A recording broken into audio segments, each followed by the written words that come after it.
మనం ఇప్పుడు మేడ్చల్ జిల్లా జవహర్నగర్ మున్సిపల్ కార్పొరేషన్ పరిధిలోని రామ్కి డంపింగ్ యార్డ్ పవర్ ప్లాంట్ దగ్గర ఉన్నాం. ఏదైతే చెత్త వేస్టేజ్తోని ఇక్కడ విద్యుత్ ఉత్పత్తి చేస్తున్నారో వీటికి సంబంధించి ఆ రామ్కి పవర్ ప్లాంట్ వెనుక వైపునే ఉన్నాం. ఇక్కడికి వచ్చినటువంటి మనకు ఇవాళ రామ్కి పవర్ ప్లాంట్ వల్ల దుష్ఫలితాలు ఏం జరుగుతున్నాయి, ఇట్లాంటి పవర్ ప్లాంట్లు గుజరాత్లో తర్వాత ఢిల్లీలో ఉన్నాయి. ఆ ఢిల్లీలో గుజరాత్లో ఈ పవర్ ప్లాంట్ ద్వారా వస్తున్నటువంటి కాలుష్యం ఏదైతుందో దాని పట్ల అక్కడ ప్రజా పోరాటాలు, బాధిత ప్రజల ఆవేదనలతో అక్కడ ఒక సుప్రీంకోర్టును బాధితుల తరఫున ఆశ్రయించడం జరిగింది.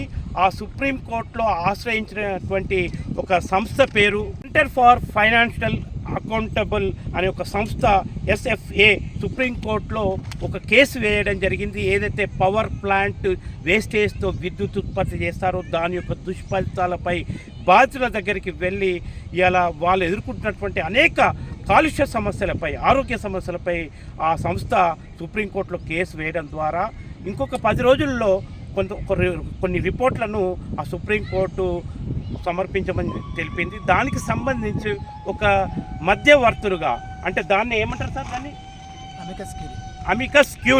అమికస్ క్యూరీ ద్వారా ఒక తటస్థంగా ఉన్నటువంటి ఒక నిష్ణాతులైనటువంటి ఆయా రంగాల్లో నిష్ణాతులైనటువంటి వాళ్ళతో మీరు ఏం దుష్ఫలితాలు జరుగుతున్నాయి, అది శాస్త్రీయంగా మాకు కొన్ని రుజువులు చూపెట్టండి అని అనడంతో దానికి సంబంధించినటువంటి అమికస్ క్యూరీకి ఎక్కడైతే బాధితులు ఎటువంటి సమస్యలు ఎదుర్కొంటున్నారో వారు ఏ రకంగా ఇబ్బంది పడుతున్నారని చెప్పేసి ఆ అమికస్ క్యూరీ అనే ఒక తటస్థ సంస్థకు ఒక చేయూతను అందించడానికి ఇలా పైలం టీవీ ద్వారా ఇవాళ ఇక్కడున్నటువంటి బస్తీ బాధితులతో పాటు ఇక్కడున్నటువంటి ఈ డంపింగ్ యార్డ్ వ్యతిరేకంగా ఇవాళ ఎదుర్కొంటున్నటువంటి ప్రజల యొక్క గాథలను వీళ్ళన్నింటినీ అనుసంధానం చేయడం కోసం పైలం టీవీ చొరవ తీసుకున్నది.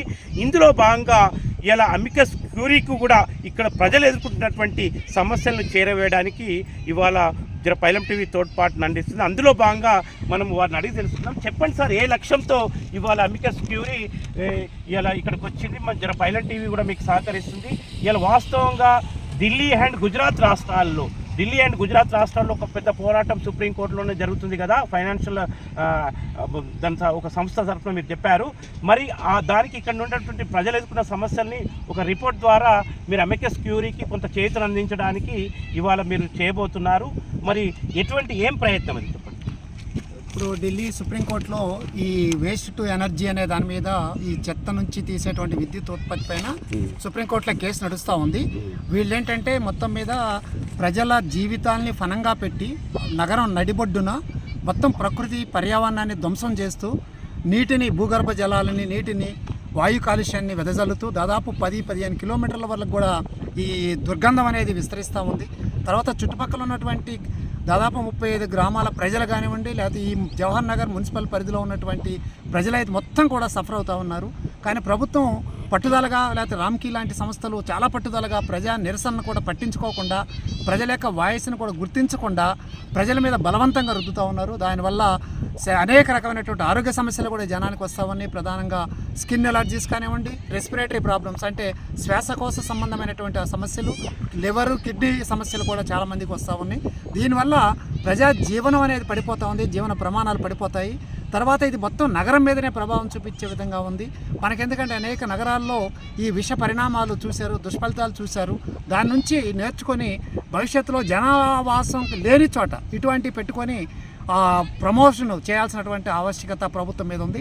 అలాగే చెత్తని వేరు చేయడం కానీ, తడి చెత్త, పొడి చెత్త, లేకపోతే ప్లాస్టిక్, గ్లాసు ఇటువంటి అన్నిటిని కూడా సపరేట్ చేసి చేయటం మీద మేము కూడా సహకరిస్తున్నాము. కాకపోతే ప్రభుత్వము ప్రైవేట్ సంస్థలతో పొత్తు కలిసి ప్రజా జీవితాన్ని ధ్వంసం చేసేటువంటి చర్యల్ని మేము వ్యతిరేకిస్తున్నాము. ప్రజల మీద ఎటువంటి భారం పడకుండా, ఆరోగ్యపరమైన భారం పడకుండా ఇటువంటి కార్యకలాపాలు ఊరికి దూరంగా, నగరాలకు దూరంగా పెట్టాలి. మీరు ప్రధానంగా ఏదైతే సుప్రీంకోర్టుకు తీసుకెళ్లడానికి తటస్థంగా ఉన్నటువంటి ఒక సంస్థ ఏదైతే ఉందో అందులో కొంత నిష్ణాతుల ద్వారా అసలు విషయాలు ఈ కాలుష్యం వారిని ఎట్లా పడుతున్నారు, విద్యుత్ పవర్ ప్లాంట్ అంటే ఇతర పాశ్చాత్య దేశాల్లో ఒప్పుకోలేదు ఇట్లాంటి పవర్ ప్లాంట్లు పెట్టడానికి, చెత్త నుండి విద్యుత్ ఉత్పత్తి చేయడానికి పాశ్చాత్య దేశాల్లో ఇలా అనుమతి లేనప్పటికీ ఇండియాలో ఇవాళ ఒక సౌత్ ఇండియాలో ఒక పెద్ద ప్లాంట్గా రామ్కి ఈ పవర్ ప్లాంట్ అనేది మనకు మీ అనుకునే దర్శనం ఇస్తుంది. మరి దీనిపై ఢిల్లీ అండ్ గుజరాత్ నగర్లో పెద్ద పోరాటాలు జరుగుతున్నాయి. మరి ఇవాళ క్యూరీకి అంటే తటస్థంగా ఒక సంస్థ ఆధ్వర్యంలో ఏర్పడ్డ క్యూరీకి ఏ రిపోర్ట్ మీరు చేతను అందజేయనున్నారు జర పైలం టీవీ తరఫున అది చెప్పండి. ఇక్కడ మేము పర్యటన చేస్తున్నాము. గ్రామీణ ప్రాంతాల్లో ఉన్నటువంటి పరిస్థితి కానీ, పట్టణ ప్రాంతాల్లో ఉన్న పరిస్థితి కానీ, వివిధ వర్గాలకు చెందినటువంటి మేధావులు, తర్వాత ఆల్రెడీ ఈ డంపింగ్ యార్డ్కి వ్యతిరేకంగా, ఈ పవర్ ప్లాంట్కి వ్యతిరేకంగా పోరాటం చేసినటువంటి వ్యక్తులతోటి, మేధావులతోటి సంబంధిత పర్సన్స్ యొక్క అభిప్రాయాలను తీసుకొని వీటిని మేము వివిధ రూపాల్లో ఒక డాక్యుమెంట్ రూపంలో, ఒక రిపోర్ట్ రూపంలో ఢిల్లీకి పంపిస్తాం మేము. అయితే ఇది మొత్తం మీద ఇది పరిస్థితి. ఒక 10 రోజుల్లో క్యూరీ ద్వారా హైకోర్టు చెత్త వేస్టేజ్ నుంచి ఎటువంటి దుష్ఫలితాలు రానున్నాయి, ప్రజల యొక్క అనారోగ్యం ఏ రకంగా ఉండబోతుంది, ఎయిర్ పొల్యూషన్ ఏ రకంగా ఉండబోతుందని క్యూరీకి వీళ్ళ ద్వారా ఒక విషయాలు, అమూల్యమైన విషయాలు రేపు చేరబోతున్నాయి. అందుకే జర పైలం టీవీ ఇక్కడ ఒక నిబద్ధతతో ఈ క్యూరీకి వాస్తవాలు, ప్రజలు ఎదుర్కొంటున్నటువంటి కాలుష్య వాస్తవాలు, ప్రజలు ఎదుర్కొంటున్నటువంటి వాళ్ళు పీడనకు గురయ్యేటటువంటి రోగాల బారి నుంచి వాళ్ళని రక్షించడానికి జర పైలం టీవీ చొరవతో వీరికి ఇక్కడ బాధితులను అనుసంధానం చేస్తూ ఆ క్యూరీకి వాస్తవాలు తెలిసే విధంగా జర పైలం టీవీ ఆ ప్రయత్నాలు చేయబోతున్నాయి. మనం ఇంకొక సామాజిక కార్యకర్త ఇక్కడ మన పొల్యూషన్కు వ్యతిరేకంగా, రామ్కి పొల్యూషన్కు వ్యతిరేకంగా పోరాటం చేస్తున్నటువంటి ఒక ఉద్యమకారుతో మాట్లాడదాం. చెప్పండి, ఇవాళ మీకు ఒక క్యూరీకి ఈ రిపోర్టు పోబోతున్నది. ఆ రిపోర్టు ద్వారా మీ ఇద్దరిని అనుసంధానం చేస్తున్నాం. ఇక్కడ బాధితులు ఎవరైతే ఉన్నారో మీరు ఇక్కడ బస్తీలో కూడా నివసిస్తారు, ఈ బస్తీ నివాసులు కూడా. మరి ఈ క్యూరీకి మీకు మధ్య ఒక అనుసంధానం అనేది చాలా అవసరం.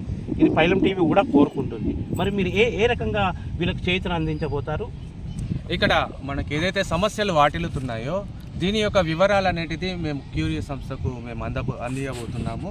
మేము ఏదైతే బాధలు ఇక్కడ చర్మ వ్యాధులే కానివ్వండి, శ్వాసకోశ వ్యాధులే కానివ్వండి, అదే రకంగా ఇక్కడున్న ప్రజలు ఎలాంటి ఇబ్బందులు ఈ డంపింగ్ యార్డ్ వల్ల ఎదుర్కొంటున్నారు, వాటి డాటానంతా కూడా ఇప్పటివరకు పొందుపరిచాము. ఈ డాటానంతా కూడా మేము సార్ వాళ్ళకి అందజేయబోతున్నాము. దానివల్ల సార్ వాళ్ళకు కూడా ఈ స్వరాన్ని సుప్రీంకోర్టులో అందియడానికి ఒక ఆస్కారం ఉంటుంది. తద్వారా కోర్టు కూడా న్యాయం, ప్రజల తరఫుగా ఒక న్యాయం అందిస్తుంది అనేసి ఆశాభావం వ్యక్తం చేస్తారు. మీరు చెప్పండి, గత ఎన్నో సంవత్సరాల నుంచి సుదీర్ఘ పోరాటాలు చేస్తున్నారు, చేసి అలసిపోయారు, వర్రి మీ నోర్లు పోయినాయి. ఇలా వాస్తవంగా డంపింగ్ యార్డ్ వ్యతిరేక జేఏసీ నాయకులు కూడా కరోనాలో మరణం చెందారు, అనారోగ్య సమస్యలతో వాళ్ళు మరణించినటువంటి వాళ్ళు ఉన్నారు. వారు లేని లోటుతో ఆ ఉద్యమం అక్కడితో స్టాప్ అయింది. ఈ యొక్క పోరాటాన్ని పుణికిపుచ్చుకొని ఒక ఇంటలెక్చువల్ టీం దమ్మాయిగూడ నుంచి ఒక డంపింగ్ యార్డ్ వ్యతిరేక చేసి ఫామ్ కావడము, వాళ్ళు ఒక ఇంటలెక్చువల్ వర్క్ చేస్తూ వాళ్ళు ఎన్జిటి కోర్టులో కేసు ఫైల్ చేసి ఒక సవాల్ చేస్తున్నటువంటి ఈ నేపథ్యంలో మీరు 2 మాటల్లో ఏం చెప్తారు చెప్పండి. ఇది ఒకప్పుడు నిజంగా పచ్చటి పొలాలతో నిజంగా ఒక గ్రామీణ ప్రాంతం ఉట్టిపడేలా ఉన్న ప్రాంతం. కానీ ఇవాళ ఏంటంటే ఈ జనవాసాల మధ్యన డంపింగ్ యార్డ్ పెట్టడం పెద్ద పొరపాటు. కానీ అప్పుడు జనాలకు అది లేకుండా పెట్టి దాదాపుగా అప్పటి నుంచి జవహర్లాల్ జేఏసీ బాగా పోరాటాలు చేసింది. చేసి వేసారినట్టు అయిపోయింది. కానీ ఈ మధ్యన ఏంటంటే డంపింగ్ యార్డే అనుకున్నాం, దానివల్ల ఎయిర్ పొల్యూషన్ కాకుండా వాటర్ పొల్యూషన్, ఇక్కడ రకరకాల రోగులు. ఇక్కడ నిజంగా ఈ జవహర్లాల్ ఈ చుట్టుపక్కల ప్రాంతాలలో ప్రతి ఇంట్లో ఒక రోగి ఉన్నాడు. కిడ్నీ కానీ, లంగ్స్ కానీ దాదాపు చాలా రోగాలతో బాధపడుతున్నారు, ఎందుకంటే ఈ యొక్క పొల్యూషన్. అయితే ఈ మధ్యన ఇంకో విషయం ఏంటంటే, ఈ మధ్యన మా మిత్రులు మేము క్యూరీ ద్వారా తెలుసుకున్నప్పుడు ఏంటంటే, భారతదేశంలో ఉన్న ఈ దీనికన్నా ఎఫెక్ట్ అయిన ఈ మన పవర్ ప్లాంట్ ద్వారా ఇంకా ఎఫెక్ట్ అవుతుందట. ఎప్పుడు కానీ చెట్లను కాల్చొద్దు మన అది అని దీని మీద గుజరాత్, ఢిల్లీలో కొంత వాళ్ళు దాని మీద పోరాటం చేస్తున్నారు. దానికి సంబంధించి ఈ మధ్యనే తమిళనాడులో కూడా మనోళ్ళు ఉన్నారు, వాళ్ళు కూడా ఆ క్యూరీకి అటాచ్ అయ్యి ఇక్కడ ఉన్న ప్రాబ్లమ్స్ అంటే మేము బహుజన ఉద్యమకారులుగా, ఎందుకంటే ఇక్కడ ఉన్న వాళ్ళంతా ఎస్సీ ఎస్టీ బీసీ మైనార్టీలే. ఎందుకంటే ఈ ప్రాంతంలో నిజంగా ఏ మినిస్టర్ కానీ ఉండలేడు కాబట్టి వీళ్ళ మీద ప్రభుత్వం కూడా పట్టించుకోలేదు. తాగునీరు లేదు, ఇప్పుడే ఆమె చెప్తుంది ఇక్కడనే నీళ్ళు తాగుతున్నాం దద్దులు వచ్చినాయని చెప్పింది. అంటే ఎంత ప్రధానంగా ఈ విద్యుత్తును కాల్చి కరెంటు ఉత్పత్తి చేయడం అనే దానివల్ల చాలా దుష్ఫలితాలు ఉన్నాయి. చెత్తను కాల్చి వేస్టేజ్ని కాల్చి ఆ దుష్ఫలితాలు ఛాతులపై ప్రభావం పడుతుంది మనుషులకు అనేది ఒకటి. అక్కడ గుజరాత్ అండ్ ఢిల్లీలో పోరాటం జరిగిందట. మీ వైపు నుంచి చేయుత ఎట్లా ఉండబోతుంది? అయితే క్యూరీకి ఇంకోటి ఏంటంటే ఇక్కడున్న సమస్యలను అంటే ఇప్పుడు మనం చెప్తున్నాము ఇది ఆ వాసనే కాకుండా ఈ యొక్క డస్ట్ తోని అది తెల్లారి ఫ్యాన్లు ఉంటాయి చూడు, ఫ్యాన్ మీద మొత్తం అది మన డస్ట్ వస్తుంది. వాటర్ మీద ఉన్న కుండలు బిందెల మీద కూడా తినే పదార్థాల మీద కూడా ఈ డస్ట్ అవుతుంది. ఇది అంతకన్నా ప్రమాదం అని తెలియజేస్తారు. వేరే దేశాలలో ఇంకోటి ఏంటంటే ఇంటి నుండే అంటే అక్కడ ఉన్న ప్రభుత్వాలు వేరే ఫారిన్లల్లో ఇంటి నుంచే వాడు చెత్తను వేరు చేసి డంపింగ్ యార్డ్కి వచ్చే వరకు చాలా వరకు తగ్గిపోయి అక్కడక్కడే కంపోస్ట్ అదంతా వేసుకుంటారు. కానీ మన దగ్గర అట్లేదు. ప్రభుత్వం ఎంత ఇచ్చినా అని రాజకీయ నాయకుల అశ్రద్ధ వల్ల ఇక్కడే ఉన్న చెరువు కలుషితమైంది. ఇప్పుడే మనం చూసినాం ఇక్కడ నీళ్ళన్నీ పోయి ఆ చెరువులో పడుతున్నాయి. ఆ చెరువు నుంచి దాదాపు ఇక్కడ ఉన్న ప్రాంతాలు అంటే దాదాపు 10-15 విలేజ్లకు ఎఫెక్ట్ అవుతుంది. కాబట్టి ఈ విషయాన్ని మేము క్యూరీ ద్వారా ఇక్కడున్న బడుగు బలైన వర్గాలకు ఇలా బాధలను తెలియజేస్తూ ఈ క్యూరీ ద్వారా ఇక్కడున్న వీళ్ళను విముక్తులను చేయాలని ఆలోచన చేస్తున్నాం. దీనికి అంతా ఇక్కడే ఈ మధ్యనే నిజంగా పోరాటం చేస్తున్న మన దమ్మాయి కూడా జేఏసీ రామకృష్ణ గారికి, తర్వాత సందీప్ గారికి, ఇప్పుడే మా మిత్రులు లింగయ్య గారికి, ఆంజనేయులు గారికి. ఎందుకంటే మేము ఈ మధ్యనే మా మిత్రుడు ఇట్లాంటి పరిస్థితి ఉంది, మేము జాతీయ ప్రజా ఉద్యమాల నాయకురాలు మేధా పాటకర్తో పనిచేసినాం. వాళ్ళు ఏమంటే ఎన్నో రోజుల నుంచి నాకు చెప్తారు, కానీ మనకి ఇవాళ టైం కలిసి వచ్చింది. ఎందుకంటే ఇక్కడ ఉన్న వాళ్ళకి నిజంగా ఇంకా ఇక్కడ ఉంటున్నారంటే వాళ్ళ బాధ అంటే కూటికి లేక గతి లేక ఇక్కడ ఉంటుర్రు. కనీసం మనిషికి ఏంటంటే కూడు గుడ్డ నీడ అంటే ప్రతి మనిషి ఉండడానికి ఇల్లు ఉండాలి, తినడానికి తిండి ఉండాలి, తాగడానికి నీళ్ళు ఉండాలి. కానీ ఇంకోటి ఏంటంటే ఇక్కడ ఉండడానికి ఇల్లు లేదు, అది ఎన్నో వచ్చి బలవంతంగా మధ్య దళారీలు వేస్తాడు ఉంటుండు. కాబట్టి వానికి తాగడానికి మంచి నీళ్ళు లేవు, పీల్చడానికి మంచి గాలి లేదు. కాబట్టి ఇవన్నీ ప్రభుత్వాలు దీన్ని తక్షణమే దీన్ని విదేశాల ఫారిన్లో ఎట్లయితే అవుతుందో దాని ప్రకారం చేసి ఇక్కడ ప్రజలను రక్షించాలి తప్ప ఇక్కడ జీవించే హక్కును వాళ్ళు కోల్పోకుండా ప్రభుత్వాలు తక్షణమే యాక్షన్ తీసుకొని. ఇంకోటి ఏంటంటే ఇప్పుడు బంద్ చేసిన 100 సంవత్సరాల దాకా ఈ యొక్క పొల్యూషన్ ఉంటుందట. మేము కొందరు పర్యావరణవేత్తలు చెప్పారు. కాబట్టి తక్షణమే ఒక 20 సంవత్సరాలు కానీ డంపింగ్ యార్డ్లను మార్చాలట. ఎందుకంటే కింద పొల్యూషన్ అయితే కాబట్టి తక్షణమే దీన్ని రిమూవ్ చేసి కొత్త ప్రాంతంలో పెట్టి ఇక్కడ ప్రాంత ప్రజలను విముక్తి కలిగించాలని కోరుతున్నాం. ఎందుకంటే దీనికి అంతా మనమంతా ఈ బడుగు బలైన వర్గాల ప్రజల కోసం పనిచేసే వ్యక్తులం. కాబట్టి నా పేరు బండకింది సింగరయ్య గౌడ్, నేను మాజీ సర్పంచ్, నేను పర్యావరణ ప్రేమికుని. కాబట్టి మేమంతా వీళ్ళ గురించి ఎంతవరకైనా మేము పోరాడతాం. ప్రభుత్వం కూడా కన్ను తెరిచి ఈ సమస్యను పరిష్కారం తెలిసే దిశగా పనిచేయాలి. ఇంకోటి ఏంటంటే ఈ మధ్యన చాలా టీవీలు ఉంటాయి, కానీ ఇలాంటి పైలన్ టీవీ లాంటి వాళ్ళు ఈ వెలుగులోకి తేవడం వాళ్ళకు ప్రత్యేకించి అభినందనలు తెలియజేస్తున్నాను. Thank you. అయితే మొత్తం మీద సెంటర్ ఫర్ ఫైనాన్షియల్ అకౌంటబిలిటీ అనే ఒక సంస్థ చొరవతో ఎక్కడైతే గుజరాత్ ఢిల్లీలలో ఇటువంటి చెత్తను వేస్టేజ్ని కాల్చి విద్యుత్ ఉత్పత్తులు ఇవాళ సైలెంట్గా అనారోగ్యానికి గురవుతూ వేలాది లక్షల జనంపై దీని యొక్క ప్రభావం పడుతుందని చెప్పేసి అక్కడ ఒక పెద్ద లడాయి నడిచింది. ఆ లడాయిలో భాగంగా సెంటర్ ఫర్ ఫైనాన్షియల్ అకౌంటబిలిటీ అనే సంస్థ స్వచ్ఛందంగా ముందుకొచ్చి సుప్రీంకోర్టులో కేసు వేయడం ద్వారా ఇవాళ తటస్థంగా క్యూరీ అనే ఒక తటస్థంగా ఉన్నటువంటి కొందరు నిష్ణాతులతో ఈ యొక్క వ్యక్తులను అసలు ఏం జరుగుతుందో తెలుసుకొని రండి అని చెప్పేసి పంపడంతో ఇవాళ జవహర్ మున్సిపల్ కార్పొరేషన్ పరిధిలో రామ్కి డంపింగ్ యార్డ్లో ఆవరణంలో వెలిసినటువంటి విద్యుత్ పవర్ ప్లాంట్ తో ఎటువంటి దుష్ఫలితాలు ఉన్నాయని చెప్పేసి రేపు సుప్రీంకోర్టుకు ఆ తటస్థంగా ఉన్నటువంటి ఆ నిష్ణాతుల ద్వారా అసలు వాస్తవాలు ఏందో ఇక్కడ ఉన్నటువంటి ప్రజలు ఎదుర్కొన్నటువంటి వాస్తవాలు ఏందో తెలియాలనే ఉద్దేశంతో ఇలా పైలం టీవీ ఇక్కడ ఉన్నటువంటి డంపింగ్ యార్డ్ వ్యతిరేకంగా పొల్యూషన్ వ్యతిరేకంగా పోరాటం చేస్తున్న వ్యక్తులను ఇక్కడ ఉన్నటువంటి బాధితులను సమన్వయం చేస్తూ ఇలా ఖచ్చితంగా ఇక్కడ ప్రజలకు మేలు జరగాలి. సుప్రీంకోర్టు రేపు ఈ క్యూరీ ద్వారా ఆ మేలు జరగాలని చెప్పేసి పైలం టీవీ కోరుకుంటున్నాం. మాకు ఆల్రెడీ మేము డంపింగ్ యార్డ్తో బాధపడతా ఉంటే ఒకటి పవర్ ప్రాజెక్ట్ పెట్టారు. అది ఫస్ట్ 14 మెగావాట్స్ నుంచి 19 మెగావాట్స్ నుంచి 24 మెగావాట్స్కి మార్చారండి. 24 మెగావాట్స్ మాట్లాడి కనీసం 50 మీటర్స్ లెంత్లోనే ఇంకో పవర్ ప్రాజెక్ట్ పెడుతున్నారండి. ఇది పొల్యూషన్ లేదు అని పీసీబీ వాళ్ళు ఎట్లా ఇస్తారో మాకు అర్థం కాలేదు. ఒక ప్రాజెక్ట్ ఆల్రెడీ ఉన్నప్పుడు జస్ట్ 50 మీటర్స్ గ్యాప్లో ఇంకో పవర్ ప్రాజెక్ట్ ఇచ్చారు. దీనివల్ల అసలు ఈ చుట్టుపక్కల ఆల్రెడీ ఇప్పుడు మేము వాసనతో, ఈ చెత్త వల్ల వాసనతో భూగర్భ జలాలు నాశనమయ్యి, ఇక్కడ పంట భూములు నాశనమయ్యి, ఇక్కడ అంతా మేము ఇబ్బంది పడుతుంటే ఇది కాకుండా స్పెషల్గా ఇంకో స్పెషల్ ఎయిర్ పొల్యూషన్ క్రియేట్ చేస్తున్నారు ఈ పవర్ ప్రాజెక్ట్ ఇక్కడ పెట్టి. కాబట్టి దీని మీద పర్యావరణవేత్తలు అందరూ సుప్రీంకోర్టులో కేసు వేశారు. అమికాస్ క్యూరీ వాళ్ళు దీని మీద తీసుకుంటున్నారు, దీని రిపోర్ట్ తీసుకుంటున్నారు. కాబట్టి వీళ్ళు దీని మీద తప్పనిసరిగా చర్య తీసుకోవాలని, సుప్రీంకోర్టు మాకు అనుకూలంగా తీర్పునివ్వాలని మేము బాధితుల ప్రాంతాల ప్రజలుగా మేము ఆశిస్తున్నామండి. అంటే ఇక్కడ డంపింగ్ యార్డ్ వ్యతిరేక జేఏసీ నాయకులైనటువంటి వాళ్ళు కూడా కోరుతున్నారు ఏంటంటే మన వెనుక వైపు ఇది మొదటగా 19 మెగావాట్ల విద్యుత్ చెత్త నుంచి, వేస్టేజ్ నుంచి విద్యుత్ ఉత్పత్తి చేసినటువంటి ప్లాంట్లు అని చెప్పి ఇలా వాళ్ళు దీనికి సంబంధించి ఒక ఎంఓయూ మ్యూచువల్ అండర్స్టాండ్ చేసుకొని దీన్ని 24 మెగావాట్లకు ఇలా విస్తరించారని చెప్పేసి రామకృష్ణ చెప్తున్నటువంటి విషయం విదితమే. మరి ఇదే కాదు, ఇప్పుడు క్యూరీ ఏదైతే కోరుతుందో ఆ క్యూరీ కూడా ఈ విషయాన్ని పక్కకే మరి ఇదే స్థాయిలో చెత్త నుండి విద్యుత్ తయారు చేయడానికి ఇంకో ప్లాంట్ అండర్ కన్స్ట్రక్షన్లో ఉంది. దీనికి మ్యూచువల్ అండర్స్టాండింగ్ లేదట, అంటే ఎంఓయూ కాలేదు. ఈ ఎంఓయూను వెంటనే రద్దు చేసి కాస్త ప్లాంట్ను కూడా ఆపేసేటటువంటి ప్రయత్నం క్యూరీ హైకోర్టు ముందు పెట్టాలని ఇక్కడ వీళ్ళు కోరుతున్నారు. ఎందుకంటే ఇప్పటికే గుడిబండగా మారింది.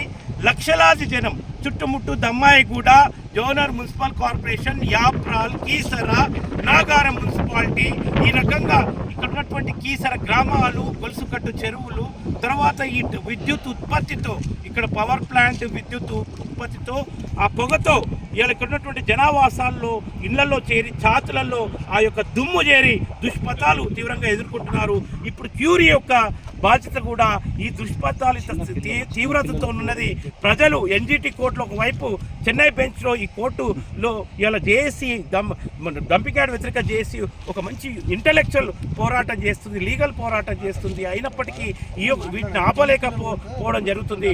క్యూరీ ఖచ్చితంగా హైకోర్టు దృష్టికి తీసుకెళ్లి తగు సహాయం చేయాలి, ఇక్కడ పొల్యూషన్ ఆపాలని చెప్పేసి వారు కోరుతున్నారు. పైలం టీవీ ఈ చొరవతో క్యూరీకి సంబంధించినటువంటి ప్రతినిధులకు సహకారంగా ఉన్నటువంటి వారితో, స్వచ్ఛందంగా ఉన్న పర్యావరణ ప్రేమికులతో, తర్వాత ఇక్కడున్నటువంటి డంపింగ్ యార్డ్ వ్యతిరేక జేఏసీ, తర్వాత ఇక్కడ బాధిత ప్రజలు, జోనర్ డంపింగ్ యార్డ్ వ్యతిరేక బాధిత ప్రజలతో ఒక అనుసంధానం, ఇక్కడ రోగాల బాట పడ్డటువంటి బాధితులతో ఒక అనుసంధానం చేయడం కోసం పైలం టీవీ కృషి చేసింది.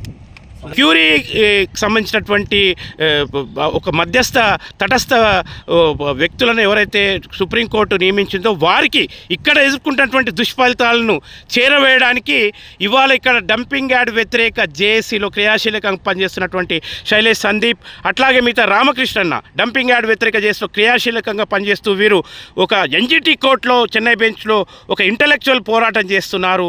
వారు ఇక్కడ ఉన్నటువంటి సమస్యల్ని ఖచ్చితంగా క్యూరీ దృష్టికి పోయే విధంగా సత్వరం సుప్రీంకోర్టు దృష్టికి వారి ద్వారా చేరుకునే విధంగా ఇవాళ ఆ క్యూరీకి ఒక సహాయకారిగా ఉన్నటువంటి పర్యావరణ ప్రేమికులు సింగరాయ గౌడ్ మరియు ఇతర ఆంజనేయులు గారు వారికి ఇక్కడ ఉన్నటువంటి సమస్యల్ని ఈ హైకోర్టుకు చేరవేయాలి క్యూరీ ద్వారా అని చెప్పేసి వాళ్ళు విజ్ఞప్తి చేస్తూ ఇస్తున్నటువంటి ఇది ఖచ్చితంగా ఫలించాలని కోరుకుందాం. ఖచ్చితంగా ఇది ఫలించి హైకోర్టుకి ఇక్కడ జరుగుతున్నటువంటి వాస్తవ ఇలా విద్యుత్ ఉత్పత్తితో, చెత్త ద్వారా విద్యుత్ ఉత్పత్తితో ఎంత దుష్ఫలితాలు చేరుకుంటున్నాయి, మొత్తం పొగ ద్వారా ఏ రకంగా దుష్పథాలను ఎదుర్కొంటున్నారని ఇలా సుప్రీంకోర్టు దృష్టికి క్యూరీ ద్వారా వెళ్ళేటటువంటి అవకాశం ఉన్నది. యార్డ్ ఆవరణంలో కరెంటు చెత్తతో విద్యుత్ తయారు చేసేటటువంటి ఏదైతే పరిశ్రమ ఉందో దానికి సంబంధించినటువంటి ఒక పైప్ లైన్ 60 మీటర్ల నిబంధనల పరిధిలోనే ఉండాలన్నట. ఇది కేంద్ర పొల్యూషన్ బోర్డు ఇలా పేర్కొంటున్నటువంటి నియమ నిబంధనలు. కానీ జనావాసాలకు ఇప్పుడు 60 మీటర్ల ఎత్తులో ఉన్నటువంటి ఆ పైపు నుంచి వెలువడేటటువంటి ఆ దుమ్ము, ధూళి, పొగ అంతా కూడా టోటల్ డస్ట్ ఇలా జనావాసాల్లో, బంగ్లాలలో, ఇళ్లల్లో, బాసన్ల పైన, సోఫాల పైన, టీవీల పైన మొత్తం చేరి మొత్తం ఛాతులలో ఇక్కడ ఉన్నటువంటి నివసించే బస్తీ వాళ్ళ ఛాతులలో అదంతా పోయేటటువంటి ఒక పరిస్థితి ఏర్పడుతుంది. మనం రామకృష్ణ గారిని అడుగు తెలుసుకుందాం. ఏంటంటే చెప్పండి, అసలు నిబంధనలకు ఇలా ఏం చెప్తున్నారు వాళ్ళు, చెప్పండి. ఇక్కడ పీసీబీ వాళ్ళు చెప్తున్నారండి, ఒక పైపు ఏదైతే ఎయిర్ పొగ వస్తుందో అది గుట్టం అంటారు కదా, అదైతే ఏదైతే ఉందో అది 60 మీటర్లు ఎత్తు ఉండాలన్నారండి. 60 మీటర్లు ఎత్తుంటే దానివల్ల నివాస ప్రజలకి ఎటువంటి హాని జరగదు అంటున్నారు. ఓకే, కానీ మా ఇంటి దగ్గర ఇక్కడ పక్కనే ఉందండి, మా ఇంటి దగ్గర పీసీబీ వాళ్ళు తీసుకురమ్మని చెప్పండి, ఎవరు వస్తారో రమ్మని చెప్పండి. ఒక రాత్రి పండుకొని పెడతాను పైన, దాని పొగ వల్ల దాంట్లో వచ్చే ధూళి ఎంత మైక్రోవేవ్లో ఉంటుందో అది మొత్తం మనిషి మీద మొత్తం నిండిపోతుందండి. ప్రతి ఒక్కరు విలేజెస్లో కానీ టౌన్లలో కానీ మిద్ది మీద పండుకోవాలని సమ్మర్లో అనుకుంటారు. మా ఏరియాలో ఒక్కడు పండుకోడు, అన్ని తలుపులు బంద్ చేసుకుని ఇళ్లలో పండుకుంటారు. పీసీబీ వాళ్ళని రమ్మని చెప్పండి, నేను ప్రూఫ్ చేస్తాను. అది 60 మీటర్ల పైపు ఉంటే దాంట్లోంచి ఎటువంటి హాని జరగదని వాళ్ళు చెప్తున్నారు, వాళ్ళు పర్మిషన్ ఇచ్చారు కదా, రమ్మని చెప్పండి, నేను ప్రూఫ్ చేస్తాను వాళ్ళ హాని జరుగుతుంది అని చెప్పేసి అని పీసీబీ వాళ్ళకి నా ఛాలెంజ్ ఇస్తున్నాను నేను. రమ్మని చెప్పండి, నేను ప్రూఫ్ చేస్తాను. Okay, first of all. తర్వాత ఇంకో విషయం ఏంటంటే దీనికి సంబంధించింది 60 మీటర్స్ పొడుగుంటే నివాసాలకి ఎటువంటి హాని జరగదన్నారు కదా, అది ఎన్ని మీటర్స్ లోపల ఉంటే, ఎన్ని మీటర్స్ దూరం ఉంటే ఏంది, దాని పారామీటర్స్ ఏంది, ఎంతవరకు అది పొల్యూషన్ పోతుంది ఏంది, డీటెయిల్స్ ఇవన్నీ కూడా ఒకసారి చెక్ చేస్తే మొత్తం తప్పులు తడకండి. వీళ్ళు ఇచ్చే పర్మిషన్స్ అన్నీ మొత్తము గందరగోళాల మధ్య ప్రజలకి హాని కలిగించే విధంగా పీసీబీ ఉంది. పీసీబీ ఉండేదే ప్రజలకు ఉపయోగకరం, ఏదో ప్రజలకు ఉపయోగం చేస్తూ ఉన్నది. కానీ మన పీసీబీలు ప్రజలకు ఎప్పుడు హాని చేయడానికి మాత్రం ఫస్ట్ ఉంటున్నాయి. మిగతా ప్రభుత్వాలకి ప్రభుత్వ ప్రైవేట్ సంస్థలకి మాత్రము వాళ్ళకి బాగా సంపాదించి పెట్టేదానికి, కాసులు అన్ని సంపాదించి పెట్టేదానికి పీసీబీ మాత్రం ముందుంటుందండి ఈ విషయంలో. ఇప్పుడు మరో బస్సు వాసుతో ఏం జరుగుతుంది చెప్పండి. నా పేరు బీరాములండి. ఇక్కడ డంపింగ్లో 20 ఏళ్ళు నేను డ్యూటీ చేశాను. ఇప్పుడు అయితే నేను రిటైర్మెంట్ అయ్యి ఇప్పుడు 4 ఏళ్ళు అయింది, 2021 అయిపోయినా. ఇప్పుడు నా ఇంటికాడ పక్కన గేటు పక్కన ఇల్లు ఉంది, అక్కడ తెల్లటి బట్ట పెడితే తెల్లారి కూడా నల్లగా అయిపోతుంది అన్నప్పుడు ఆ బట్టకే అది ఏంటంటే మన కరెంటు విద్యుత్ అన్నది దాని పొగారతోనే మొత్తం తెల్లగట్టలు బూడిదపడి నల్లగా అయిపోతున్నాయి. అంటే పసిబిడ్డలు మనం అంటే ఎట్లా తట్టుకున్నా కానీ పసిబిడ్డలు ముక్కులో ఏ పరిస్థితులు పోయి ఎంత నష్టం ఉంటుంది, వాళ్ళకి ఎంత ఇబ్బంది అనేది నేను గమనిస్తున్నాను. దాన్ని బట్టి గవర్నమెంట్ కొంచెం చర్య తీసుకోవాలని అంటే మొత్తం మీద తెలుసుకోవచ్చు. పసి బిడ్డలకు ఇలా పెద్దవాళ్ళే ఇలా ఆ యొక్క పవర్ ప్లాంట్ యొక్క పొగ ద్వారా, దుమ్ము ధూళి ద్వారా ఇవాళ ఛాతీలలోకి ఊపిరితిత్తులకు పోతున్నాయి. మరి పసిపిల్లల పరిస్థితి ఏం కావాలని చెప్పేసి స్థానికులు ఆవేదన వ్యక్తం చేస్తున్నారు. అందరం కలిసి పనిచేస్తున్నాం. డెఫినెట్లీ మనం దీన్ని తీసేదానికి మనం డెఫినెట్లీ మనం అవేర్నెస్ ఇక్కడ ఉన్న ప్రజలకు కూడా అవేర్నెస్ క్యాంపులు మేము అదే ఆల్రెడీ మేము పాదయాత్ర చేసాము. వీటి గురించి మేము ఆల్రెడీ మా ప్రయత్నాలు అన్ని రకాలుగా వాట్సాప్ గ్రూపులు పెట్టాము, వాడుతున్నాము, మ్యాక్సిమం ఎడ్యుకేట్ చేస్తున్నాం సార్. మేము మీ ప్రయత్నానికి వెన్నంటుంటాం. మనం ప్రధానంగా ఏంటంటే ఇక్కడ ఉన్న ప్రజలను అప్రమత్తం చేయాలి.